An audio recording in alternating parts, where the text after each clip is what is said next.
ગુજરાતમાં સાર્વત્રિક વરસાદની હવામાન વિભાગની આગાહી। મોટાભાગના જિલ્લાઓમાં હળવાથી મધ્યમ વરસાદની શક્યતા। હવામાન વિભાગની આગાહી વચ્ચે અમદાવાદમાં વરસાદી માહોલ।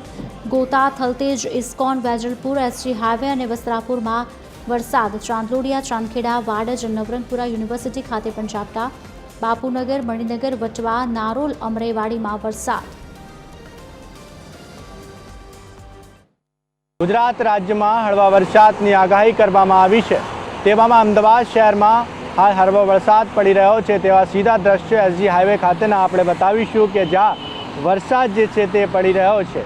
तेवामां कही शकाय के जे रीते हवामान विभाग द्वारा આજરોજ કચ્છ, જામનગર, ભાવનગર, સુરત, અમરેલી, રાજકોટ, વલસાડ, વડોદરા અને અમદાવાદ સહિતના તમામ વિસ્તારોમાં હળવા વરસાદની આગાહી કરવામાં આવી હતી।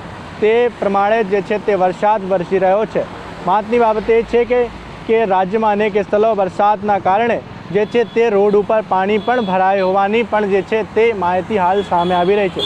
મહત્વની બાબત એ છે કે જે પ્રમાણે હાલ વરસાદ વરસી રહ્યો છે તેવામાં લોકોને ગરમીથી આંશિક રાહત તો છે, પરંતુ લોકોને જે પ્રમાણે હાલ જે ગરમીથી રાહત મળી રહી છે, સાથે જે પ્રકારે છેલ્લા 3 દિવસથી ગરમીનો જે પારો હતો તે ખૂબ જ ઉચક્યો હતો, તેના કારણે લોકોને ખૂબ જ જે છે તે જે રાહત છે મળી રહી છે।